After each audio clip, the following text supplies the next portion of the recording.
¿Qué tal? Soy Servando Montes del podcast Lenguaje Oral y Escrito. Les doy la bienvenida a este episodio. Hace una semana les hablé acerca de la importancia de las estrategias de lectura y me referí sobre todo a las que conviene considerar antes de la lectura. Hoy quiero continuar ese tema, pero hablando de las que conviene aplicar durante la lectura. Les aseguro que este episodio será práctico. Les presentaré 3 estrategias, diré en qué consisten y sobre todo diré ejemplos de cómo se pueden desarrollar cada una de ellas en los niños.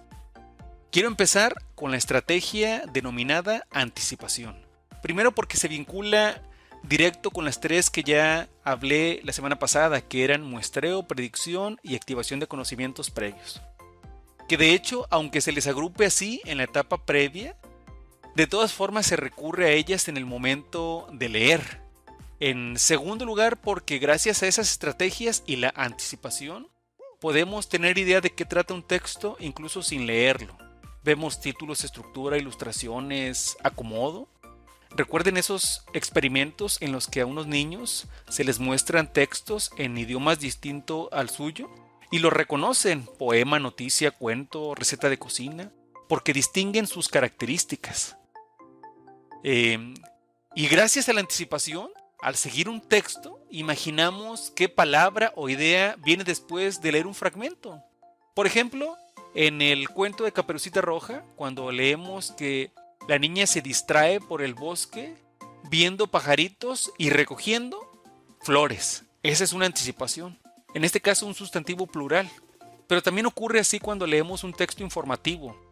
Imaginemos que leemos que los astrónomos usan los grandes telescopios para observar a los planetas que giran alrededor del Sol.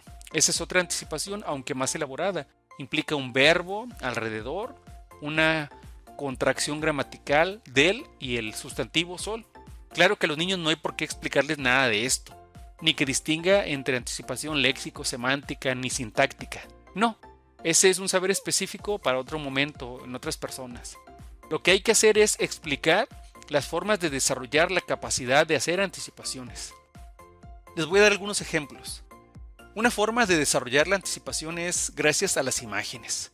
Al leer un libro que se compone solamente por ilustraciones, como esos tan bonitos del sitio Tripulantes de la Lectura, del cual ya les he hablado, en las que hay cuentos que son solamente con ilustraciones. Los niños imaginan, predicen, anticipan, como quieren llamar esa acción, para la imagen que vendrá después. Incluso también se puede aplicar cuando el niño todavía no lee de manera convencional y se trabaja con cualquier libro que aunque tenga texto, también tenga muchas ilustraciones. Otra variante también a partir de pensar en imágenes son los materiales de lectura que se leen al niño con un texto ilustrado, sí, pero sin mostrarle las imágenes, sino pidiéndole que realice las suyas o que las imagine y luego comparar ambas para que se dé cuenta que las ilustraciones que se presentan en los libros son solo una posibilidad. Y claro que con los niños pequeños así se ejercita la anticipación. Y bueno, otra variante más sería mostrar a los niños imágenes a partir de un momento en que el cuento, el relato ya esté avanzado. Y entonces se les pide que observen con atención, que la describan y que digan qué creen que viene después, es decir, cuál será su anticipación e incluso qué pasó antes de llegar ahí.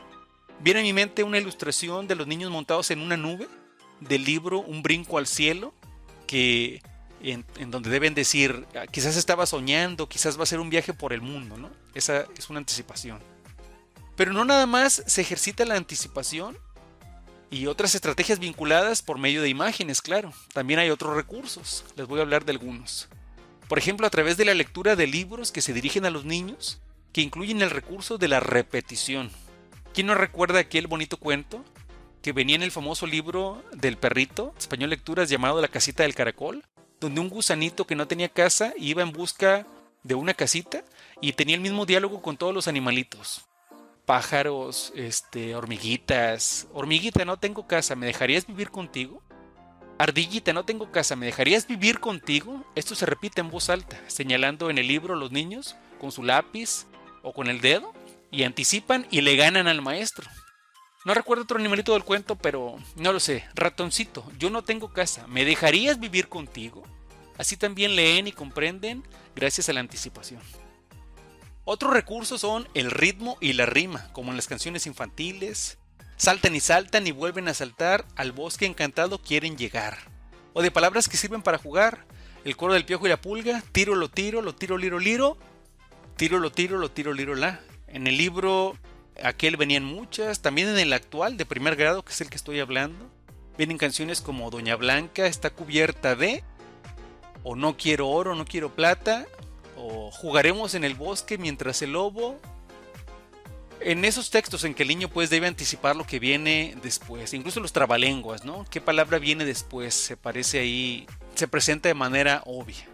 Y claro que también se puede ejercitar la anticipación con textos escritos en prosa y mucho más elaborados. Se me ocurre el pastorcito mentiroso que le gustaba decir mentiras acerca de que llegaba el lobo, pero resulta que cuando dijo la verdad, entonces no le creyeron. Ahí anticipa.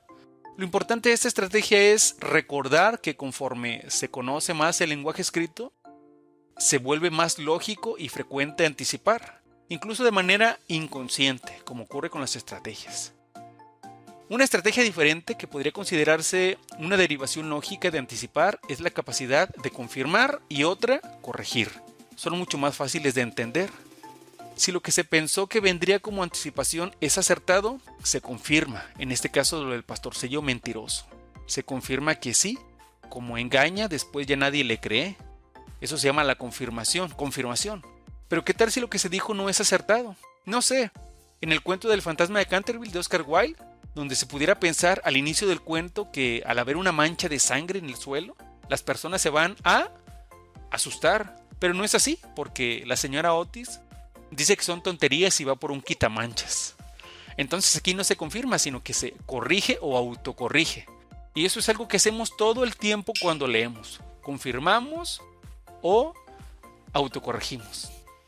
¿Y cómo se trabajan la confirmación y autocorrección? Planteando preguntas, escuchando las ideas de los niños, evaluándolas primero junto a ellos para que ese proceso o herramienta mental del que les hablaba en el primer episodio ocurra. Primero de forma consciente y luego de manera involuntaria.